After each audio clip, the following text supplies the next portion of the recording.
Elhamdülillahi Rabbil alemin ve salatu ve selamu ala seyyidina seyyidil enbiya vel mursalin ve ala alihi ve sahbihi ecma'in. Muhterem Müslüman oğlum, Recep ayı gelip getirdi. Ve Recep ayın hakkında muhterem Müslüman oğlum, taqaza ettiler aydilen gurunun hakkında, diyilen gurunun hakkında, yadılyan gurunun hakkında hemen açıklama vereyim deyip. Elbette her yılla şuna mendeş yadgılar ve sokanraniler, zatlar Recep gelenine şunun üstüne bir sırı şüpharım bir gurunları ağtarıp aydılyar. Kıynan takta ne kadar metalipler ki yadgılar ki fezai mecazida internetin üstünden Telegram, WhatsApp ya şoňa mesajlardan üstünden ýaýrayar. Kıynan takta şun hakkında aydylan gurunlar doğru gurun değil. Recep ayı haram aylan biri. Haram diýip aýtdygy Allah tebarek ve Taala'nın özü şonu haram edipdir. Näme haram? Şonda davany, jeňi, wurşy başlamaklyk haram. Galan tekir ayın içinde kafirliğin üstüne şeriatın ayçına öyle sürmeli olsa, kurşun çekmeli olsa, leşker çekmeli olsa ona icada var. Ama 4 ay var Allah tebarek ve Taala şona haram ay deyiptir. Şu 4 tane haram ayda kafirliğin üstüne kurşun çekmeklige, vuruşu, jeňi başlamaklığa şeriat icada vermektir. Elbette eğer ola dopulsalar, kafirler dopulsalar, onlara karşı durmaklıktan başka çare yok. Şeriatın öz beren icadatı.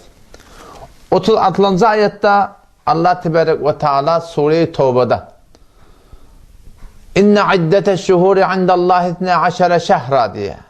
Yani yıl boyunca aylar var. Şu aylan sani Allah Teala'nın yanına 10 kay deyiptir. Hasan Nememin 10 kay ediptirler. Adamdan düzenli adam yok.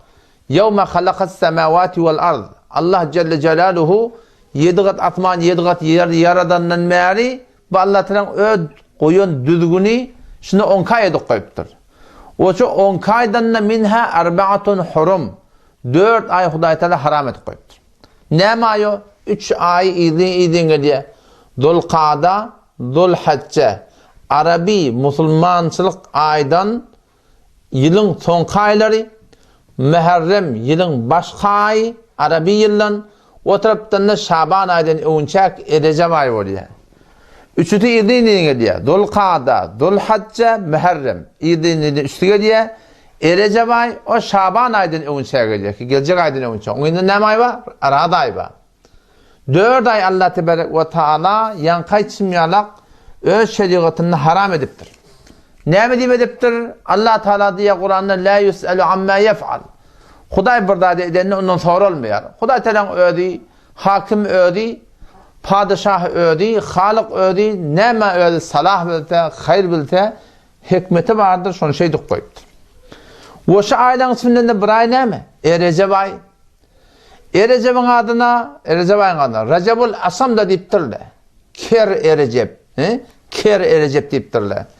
Ker Recep diýmekden ona bir ihanet, bir hurmat etmek maksat değil. Belki şol Ker Recep diýeni Recep ayda jeňi başlamaklıktan, gıyıkçığı eşitmeklikten marahim kuloklan ker diýip aýtdygy.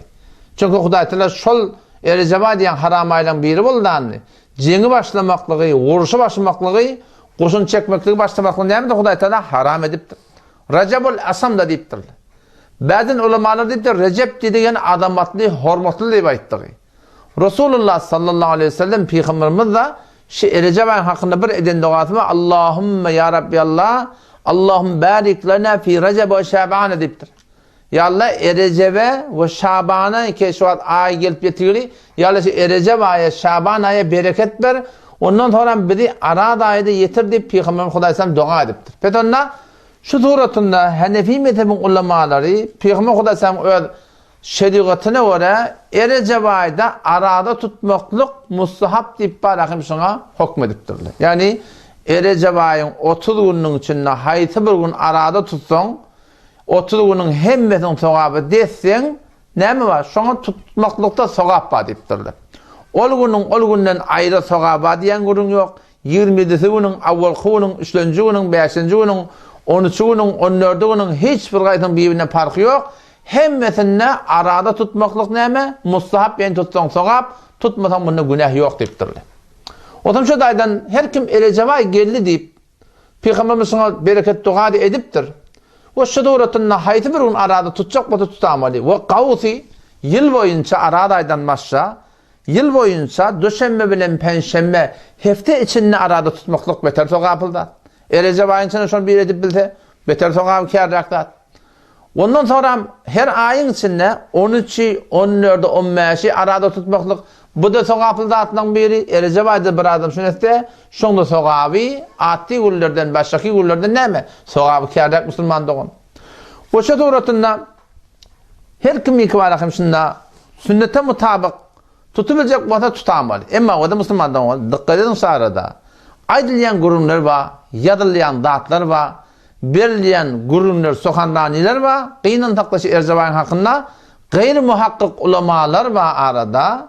Ondan bundan eşten gurunlarını aydıp yadıp da şu arada Erzebay'ı bir başka bir ayeti koyupturlar. Başka aylardan farklı ayeti koyupturlar. Başka aylardan farklı haytay arada tutmaklığa kefarda arada var. Arada gedek kalsa yankaydan gullem. Döşenme günün, penşenme gün. Ayın ortasından 13'i, 14'i, 15'i arada tutmaklık. Şurada sogap var. Ama Erecebay'ın hakkında baştaki aylarda da sen şoğullar tutsanma sogap var. Yöneke vatta başartan nefil arada tutsan sogap var. Ama Erecebay'da bir aydatim bir cüdegene bir bununla sogap var diyen günü Müslüman da oldum. Muhakkak ulamalar sünnevettirler. Yanlış deyip fetva vertirler Müslüman da oldum. İnelekin şu aydiyen gününü müminne sana aytip vereyim. Bir gen gurunları musulman doğan şun hakkında barakayım, aydıp da yadıp da yeret yerler. Avval başına aydılan gurun şey, ki her kim Erecebay geldi deyip 10 nefere haber verse, on Allah tebarek ve teala hem ve günahlerini bağışlayacak deyiptir diye. Şikep yanlış gurun musulman doğan yalan gurun. Şeriatta beyle burada musulman doğan yok. Ya inelekem baştaki aylarda ibadatlar 10 barabar oluyor. Ve Erecebay'da 70 beraber bolýar diyen gurun, bu da yalnız gurun, yalan gurun musulmandygy. Şeýle bu da şeriatda ýoklar. Bular nereden aýtýarlar bu zatları? Bular bir tahqiq, bir doğru düzgünsiz kitaplardan şu zatlar çıkaryp aýtýarlar musulmandygyň. Şu taýdan sebäp bolýarlar, öldüründe dehmede galmaklygyna, uly ille arada tutturup burada edip baran surtuna dehmete goýmaklygyna. Ýa-ni kim şu ýankaýdan kepleriniň ýerine näme diýerler? Hawa, başdaki aylarda ibadat etsen 10 barabar sogap berjek diýipdir diye Hudaý Teala. Erecebayda 70 barabar, arada ayda 1000 barabar diýipdir diye. Musulman doňa şu kepler ýalňyş gurrun, yalan gurrun, be hiç olmaz şunýalak bolar bolmaz. Ýadgylara, gurrunlara kulak atyp da bir hut sogap ýoklardan sogap hantama bolmaly musulman doňa. Belki barakim bir gurun maşarada umum musulmanlar nämetçeğin bilen ak nämese kanına konak her kim burada diye her kim burada diye deyip berendir. Ama biz mezhebimiz var da bizim. Biz mezhepdeki ulamalan aydan gurununa kulak atsak Hanefi mezhepte bana yarıp ber. Mezhepte şu gurun näme diye deyip eger mezhebin düzgün bilen bir gitsek inşallah tabi bizi yalňysmaz we bizi yalňystyrmarlar we bizi Allah hem başarmarlar musulmandygyň. Ne kadarlama Peygamberin telletin, Peygamberin takkılın öz vücuduna getirip barakayım, bilimsizlik yerden barakayım, yalandan gurunları aytýarlar. Ne kadar içinde yok değil, bilyen ne var? Bilip şidadır aytýarlar. Ne maktatlar var Allah biliyor. O köpüste var bilmeyeni tahkik etmeyen şu gurunları aytýarlar musulmandygyň. Eger biz mezhebimizde dursak şu yanlışlıklar ara gelecek. Nelekim şunu menen aytýan gurunlar nereden aytýarlar? Hadisten aytýarlar. Kur'an'dan aytýarlar. Ama ne yaparım aytýarlar? Öz düşünşüne var aytýarlar. Kur'an, hadis, sen şu an maktumulun kitabını düşünme olsan, halelekem falan Murat Durdu Gadi diye şu näme diýipdir, şoň hakynda diýip toralýar. Şoňa menes haýsy bir düzgünne ödün ökde ulamalar bolýar. Şu düzgünnäki ökde ulamalardan zatlar habar almaly. O da näme? Bizim mezhebimiziň içinde hem bir atar açyklap aýdylan musulmandygyň. Ýani bir erhele vuruşuptur diye. Dikkat Müslüman doğun. İnerekim şu yazılan dağıtlı da ortadan bana kitaptan yazıptır. Hadis var deyiptir. Hava. Şoňa men farhym bir guran ayet Kur'an ne getir ayalla. Peygamberiň kefi diýip aýtýarlar. Musulmandan o da peygamberiň kefi göde sürme. Allah Celle Celaluhu'nun kefi göde sürme musulmandan on. Peygamberiň kefi göde sürme. Emma ayet şu aýdylan kep çyndan peygamberiň kefi mi? Ya yok. Yalandan peygamber aýtdy diýip aýtýarlar. Şunu biz bilmeli. Näce biljek? Ha, şuna mezhebi bar musulmandan on. Bir erhele worşupdyr diýe. Erhele worşup gadyň ýanyna bartyrlar. Gady Maliki mezhepmişdik. Erheli de Maliki mezhepmişik. Bula gurun taltırla ara gadi bilen aýtýandan kulak atyp ahyrda men fetwa berjek diýipdir. Qur'ana wara hadise wara fetwa bereymi? Allah Teala'nın aýdan kelamyna wara peýgamberiň aýdan kebine wara fetwa bereymi? Ya Imam Maliki wara fetwa bereymi diýenne şodenana akyllydan anlamışyk. Ya qadi diýdi, şu Imam Malikiň aýdan wara fetwa bera diýipdir. Maliki mezhebi wara fetwa bera diýipdir. O qadi gen galyp meger Allah Taala'dan göňdüm Imam Malik diýipdir. Meger peýgamberden göňdüm Imam Malik diýipdir. Onda ýok, Cenab-ı Qadi diýdi. Ýankydan jogap berdi. Cenab-ı Qadi diýdi. O dikkat et. O şun kefi o loqamr kep haqqy düşünmeden çürüm. Cenab-ı Qadi diýdi. Huda bilen peýgamberden göňde de Imam Malik diýipdir. Ýöne Cenab-ı Qadi Qur'andan, Allah Taala'nın aýdandan, hadisden, peýgamberiň aýdandan men Imam Malik'iň düşünşüne etimadymma, anamymma, anancymma sen qadin düşünşüne men inancım yok deyip. Şunu konuşaydı ama Allah'ın bolsun, haýsy bir takdir bolsun, takdir jan, sen tiyliğin, hormatyň zaýyna, Cenab-ı İmamcım sen takdir tiyliğin zaýyna, emma sen şu aýtýan kefine imam adamma, şagirdleri var, arka 1400 gelipdir, şola şu kefi düşünmeyen galypdyrmy, keten şuň konşugurun tafturun diýmeli şoňa. Nirden aýtýarsyň diýmeli. Mezhepden aýdyp bermeňe. Kur'an hadis bilen imamyz var, emma şu Kur'an hadisi şol mezhepdäki adamdan düşünşüne göre musulman düşünmesek, musulman dogulan bize anlaýarlar. O ýalňy soňklaýarlar, elekim ýene ýalyp goýupdyrlar. Recep aýyň 13-üni arada tutsaň diýipdir diýe 1000 ýylyň sogaba diýipdir diýe. Musulman dogan şu kep ýalan gurrun. 14-ün arada tutsaň 10.000 günýalak barakim suratyny sogaba diýipdir. 10.000 arada tutsaň ýalak ýani. Musulman dogan ýalňyş gurrun şular. O şuna men desbäre başdaky aýdýan gurunlarken ýa inelekim bir gen galmaldat bilýän. Gen galmaldat ki awwalqun Recep aýdan arada tutsaň asman bilen ýeriň arasynyň faslasy bir arasy ne kadar bolýar? Şol moda cehennemden daşarýan diýip aýtdyr. Musulman dogan şikep ýalňyş gurrun Hanefi mezhebiň muteber kitaplarına ýok daçy musulman dogan. Mundan nima geň datpa? O näme? Bir namaz bejertirler. Leylatul Ragaib diýip. Hanefi mezhebiň muteber kitaplarına Raddul Muhtarda we başga kitaplarda şikepin ýalňyşlygyna fetwa berer musulman dogan. Berdim bejerme namaz, bişi 5 şot namazy dogrutyny okuýaly, talaty dogrutyny okuýaly. Namaz okuyacak adam peýgamberiň en mübarek sünnet namazlary bar. Sen eşrak namaz okuýy, sen guşluk namaz okuýy. 20 rekat sen guşluk namaz okuýdan bolýar. Eşrak namaz okuýy 2 rekat hac bilen umran togaba Hudaý Taala kabul etdi. O musulman dogan dehret namaz bar. O şoňa menes barahim tahajjud namaz bar. Şoňa menes awabin namaz bar. Şoňa menes öýleden öňçe 4 rekat sünnet bar. Şoňa menes ikinden öňçe 4 rekat sünnet bar mustahapçylar. Ýatsydan öňçe 4 rekat sünnet bar mustahapçylar. Eger namaz okuymaly bolsa musulman dogan, doğrusu peýgamberiň aýdan namazy bar. Şoňa ýeter namaz ýok musulman dogan. Dema bir Leylatul Ragaib diýip berde bir namaz bejertirler, musulman dogan münimil gaty bir ýalňyş. Mundan ne geňrak zat aýtdylar.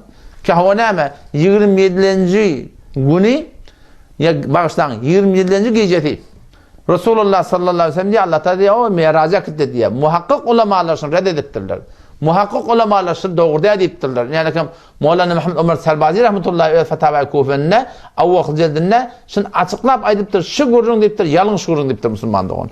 Bu wagtda malahim şu 27 güni arada tutan adama oňa barahim bir adam arada tuttu, oňa 100 ýylyň arada tutan ýaly sogap berijek diýipdir, ýalňyş gurrun. Ya şu gece ibadet etti diye 27 gecesinde 100 yıl ibadet eden ýaly musulman dogan şoň ibadet bar şoňa sogap berijek diýipdir. Musulman dogan şulan hemmeti ýalňyş gurrun. Recep aýdyp belli bir zikir ýok, Recep aýdyp belli bir arada ýok, Recep aýdyp belli bir sadaka bermeliýän gurrun ýok, Recep aýdyp belli bir namaz ýok, Erecebayın hayti bir günden Müslüman doğun aslan farkı yok. Şahidleyen gurunlara Müslüman doğullum gitmeli, yalınız gurun, yalan gurun, bihud ödün Müslüman doğun dehmede koymaklık. Nereden aytiyarlayan kaydanım? Bular cüzünden aytiyarlar. Bular bolor bolma kitaptan aytiyarlar. Bular tahkik edilmedi kitaptan aytiyarlar. O şey deyip öldürdü günahkar var ya, milleti de günahkar suroqlaptı barakım, şu tuğratını barakım bir ulukan dehmede oklayaldı. Bir bazen ulamalar var men bakın daşından koyanda bir ak takkal hücüler dip duran bir dili var adam Erecebayi milleti teşvik edecek olup bir asli senedi yok hadisleri, desalları düdüp de şu bir sürü gurunlar bir yani men heyran kalen ya Allah şu gurunun hakikati yokluğunu şu kitabın muteber değerini bilmeyen kaç. Arada da bir ulukan takdirden biri. Men adım tutmak niyetim yok doğru. Bir iki tane desan aydıp Erecebayın hakkında var akım. Bunun ağır başına geçirip koyuptur. Gen kaldım bu takdirin aytlayan gurun ne? Şimdi bunu aytmadan millet bana çın mı kadip var akım şu form amalet yerli. Buna göre aytsan da ortadan var akım ay falan akunun avrayına diye burada da diyor. Müslümanım ben avray elmak yadımda yok. Şu da dedim adım tutacak ki. Bir men adım tutmasa, bizim zamanımın adım tutmasa bir a tutmayalım Müslümanım. Ben doğruyun aydayn yönü. Şayet dese dedin de gidip oturuşanda bolmayan mı? Açışanda bolmayan Müslüman da on. Oturuşanın bilen avvala oturuşmana teyyar adam tapmak kıyın. Oturuşak deyip çağıran da gel ortada bir meydan koyuydu, bir yer koyuydu. Oturuşaydı bunu kabul etmeyelim. Üstüne barcak bolsan o tadı sen eğer tesin devlet etmeyeni durbinsiz otursan izinden turup kaydan sonra kavga tur diyorlar. O zaman ben de şüphelim. Bunu oturuşalı bir Erecebayın gurun da 60'tan eylak gurun başı bizim Türk meselamızda. Kur'an'da, sünnette, Hanefi mezhepte, şediqatta yoklar. Şuna ol baştan etiqattan tut da etene çeldim. Ortam marakim şidatlar aydıp berle, etiqat etip ketip berle. Ten barman hayti berin ağdam akan tağa Vehhabi dip de barakim şu tuğrutunda qıyıqçıq etmeler var Müslümandan. Yok biz oturuşmana teyyar. Doğusan oturuşmana teyyar. Ama çünkü bir sürü kitapları bunyadi suratında doğru turunu okuyaptırlar, şolara şekebi düşündürmekte kıyım oluyor. Bir fetva verecek olan, burada da açacak olan bir çarçup var, bir usul var. İnerkeş kitabı var da şuna Sahih Müslim diyorlar. Avvallan ahırını dışın diğer tarlık oturup. Bismillahirrahmanirrahim Sahih Bukhari diyorlar. Avvallan ahırını oturup diğer tarlık. Etende Sünen Tirmizi diyorlar. Avvallan ahırını oturup diğer tarlık sonra ahım olacak demir. Etende Ebu Davud diyorlar. Avvallan ahırını diğer tarlık sonra. Sunen Nesai'ni bir de okuyuttular. Musned İmam Azam rahmetullahi bir de okuyuttular. Sunen İbn Majah'dan okuyuttular. Muatta İmam Malik'ten okuyuttular. Biz ahım olacak yılmız şu tekki dene hadisi kitabın içinde biz var qav edip çümdürüp çıkardılar. Qıyınan taqda şu kitapla Türkmen sarada der suratını okuyulmayan Müslümanlar. O vaxt diyormuş çarçuplar okuymayaptırlar, görmeyaptırlar. Hem barıp oturuşlarına netice yetip de düşündürmeklik qıyım olayan Müslümanlar. Ahuzulda tam biz 2 yıl fetva okuduk. Darül İftihada olduk. O tarzdan usul fetvanı öğretiyorlar. Haydi kitaptan ne yaparım, ne tedbir bilen fetva vermekle öğretiyorlar. Ve qıyınan taqda bizim Türkmen sara akullımız ki azdatları, abreyleri, hürmetleri köplenç hemmezler bizim sirgimizde gep verirler. Kendi teorite okuyup keliptirler. Şuları ki şu da atlara şuna menzara fetva veriyorlar. Şolar qıyınan taqda şu kitapları okuyorsun, usulü iftihanı okuyorsun. O şu taydan barıp da gurrun edenin önüne bir tücülük bilen bu dağıtları düşündürmeklik olarak qıyın moliye olan. Eğer ehyanını düşünah da bunu öğrelep iyinin arasına aytmaklık oradan qatıyın. Yine alekim ulakon bir imam-ı muhterem bir ağ takkal dili var il arasında bir tanılayan adam gelip ikiden dehsan ediptir. Erecebayi adamlar heveslendirecek. Avvalki dehsan neyme? İsa aleyhisselam bir yerden geçip barayamıştık. Dağlan içinden, dağlan kaptanın geçip barayamıştık. Dağlan içinde bir dağ beter avadanmıştık. Allah Teala'dan dileyiptir diye ya Allah şu dağ, şicre avadan ecade versen ben şöyle kepleşecek.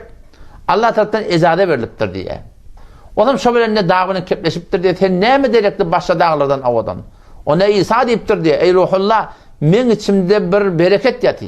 Men içimde bir kavlat yatı. Şun bereketini ben avadallan ol. Ne ol? Dağ yarılıp da oradan şu tağda bir ağ takkal adam ibadet edip oturan şekilde. Bu sen kim oluyorsun? O ne Musa Aleyhisselam'ın kavminden niptir diye.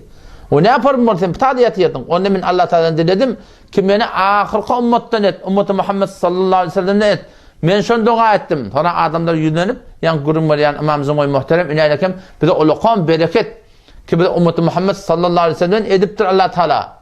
Ol dua edip alıptır, biz dua etmeyen alıptır. Şundan da uluqan bir bereket, bana gurun yok. Behterini ummetlığımı Huda Teala Kur'an'da ediptir bizim.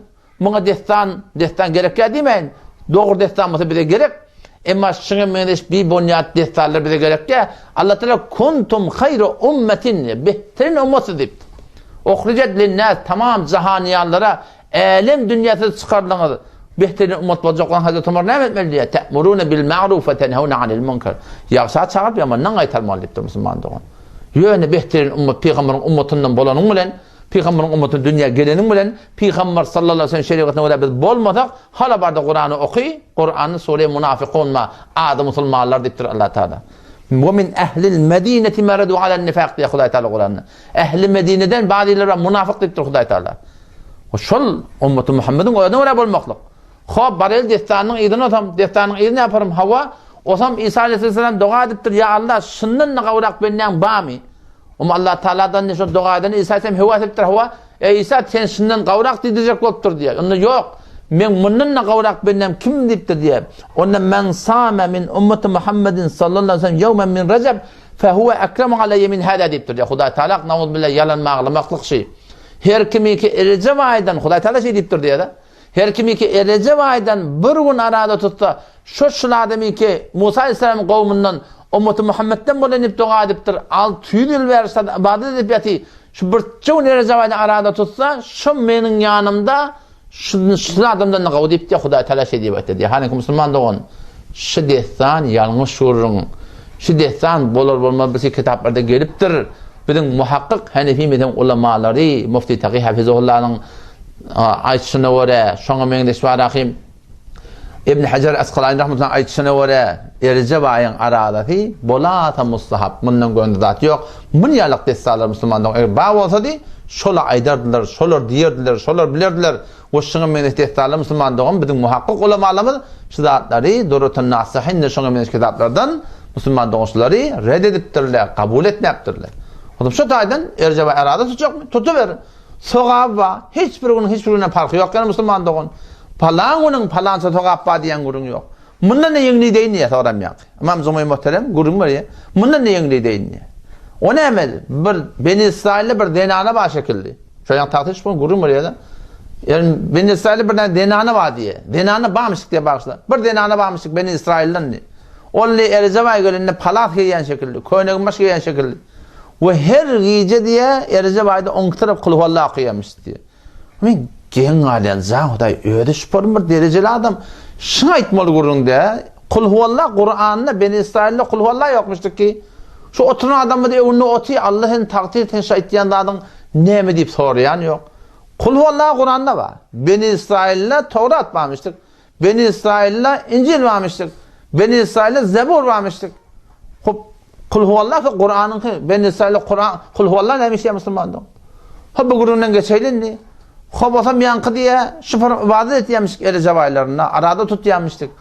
Adam sonra ölecek bolanda oğluna aydan şekilli şeyleri men avada ne baştan bilen gömme.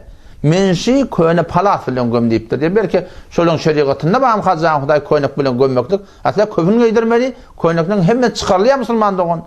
Baştaki geçen şeriatlarda men koynak bilen gömülüye diyen gurumun şu açın görveşten gurumda. Ha bu gurun dursun ne? Bunu gömüptür lan sonra. Oğlu gömüptür. Yani şu köne palat bilen gömmeyiptir. Avada ne baştan bilen gömüptür. O şatoratında yankın enetimin deyişine giren şekilde ki oğlum men senin evet radi olmayan. Ne ben için? Ki sen ne için men vasiyetimi amal etmedin? Oğlun arap bolup kabrın başına varıp kabrı açanını orta kabrda yok. Yankı neneti yok. Bu canlıda neneme mulka cesedi yok. Şonun kabrın üstüne ses geliptir diye. Şu ses kimin sesi olmalı? Allah'tan sesi olmalı diye. Ki aydıptır diye kabrın üstüne gelen sesten şavar geliptir ki hava her kim Recep ayetiyle men onu kabrda yeki ödün koymorniptir diye. Inelekim millette ağnatıp heyvay uluqon soğap bolmalı. Recep ayı ho başa gaylap arada tutacak kolpusun mandan tutsan tutun. Emma şu desallar şuna meňde zatlar musulman doğanlar yalňyş. Biz ümmeti Muhammed sallallahu aleyhi ve sellem'e iftihar etýäs. Uluqon da maňa gurun ýok. Recep ayı geldi hoş bolýas. Maňa da gurun ýok musulman doğan. Emma qinan hakda Şunu medeş görünler bizim aramızda ekan. Ol burada botayan kaydan görünme, ulaqon taqdirler bilmeyemi. Men sizden burada sorayan. İmam Adam bilmeptirmi? İmam Muhammed rahmetullahi bilmeptirmi? İmam Ebu Yusuf rahmetullahi bilmeptirmi? Ve şunu men soraqim, ulaqon Hanefi mezhebinde muhakkikler, muhaddisler, fuqahalar geçiptir. Şöyle bilmeptirmi ki erzavayda şuparum soqap balığını ki gelip baraqim bugun ku men yalaq ahun şolon aytmadı kevin tafta baraqim şuparum burada adamı bilamal boluptur. Musulman doğan böyle hiç hatta bolacaklar diye musulman doğan. Adam şu taydan gayret edeydim. Allah temcim tevfik versin. Erzavay başardığımıra nefil aradatın başardığımıra tutoylu etiqadımız şu olsun. Hiçbirinin farkı yok. Tutan adam tutar, tutmadığı adam tutmar. O şuparum bir leytir gayb deyip ona ercep namaz deyip yeni bir namaz deyip bizlere namazı yok Müslüman doğun. 27 günün hiçbir farkı yok. Hiçbirinin farkı yok Müslüman. Hiçbir günün farkı yok. Allah temcim tevfik versin. Biz hakka yetecek bolsak böyle dua edelim. O bir de şu mezhebimiz bilelim. Hanefi mezhepteki ulamadan aytyan kefine. Her kim Hanefi mezhep diye bizim Türk mezhebimizde, bizim mantığımızda Hanefi mezhepte bağımı. Şunu bir yazıp verin bize hava. Delil koyun bize. Nerede başladı şu kıydatte? Erten akşama at gelmekten antaatlatte gece bir vatandaş 5 vakit namaz okuymağına dolukan bir de iş oluyor. Şuna dolukan zahmet ve inneha lekabiratun illa alel khashin. Allah taşı 5 vakit namazına dolukan da deyiptir. Şu dolukan kıyın dadın dolukan da. Hem gelmin kaptını edafa namaz verecek olan ol hevada katı bir zahmet Müslüman doğun. O da himmet edeydin, dua edin Allah Teala'dan ve mezhebinde paybent boleydin, mezhebe amel ettiyen ulamalara paybent boleydin. Şolardan sonra edin, şolun aydan ne ola boleydin, şolun diyen ne ola boleydin. Mezhebe paybent bolmadık ulamalar, olan seyde hürmetini saklan. Emma ola bir de başlık bulup başarmayan Müslüman doğum. Beğer başını yerlekim saymanı görüyor sayman. 7 günlü şummol var ya. Şudatlar eğer mezhepte bağlatan ne üçün var. Hem mezhepte yok. Kullansan şudatlar yok adalp var ya. Aydılıp tu, deyilip tu. Portabur ahummalar adından, avrayından, muğyatından hemme adından geçtiler. Ne olsa şov olsun deyip Allah razı olsun geçtiler. Yoş millet çünüş var yani. Şu var Müslüman doğun. Şol ayetin 7 gün üçün bolşu ya. Şuna menes ne kadar yalın ıslatlarken bizim aramızda bağ yok değil. Şolar bir tahqiq edip bilmir Müslüman doğun. Hanefi mezhebi ola. Allah temcim tevfik versin. Vesselamu aleykum ve rahmetullahi ve berekatuhu.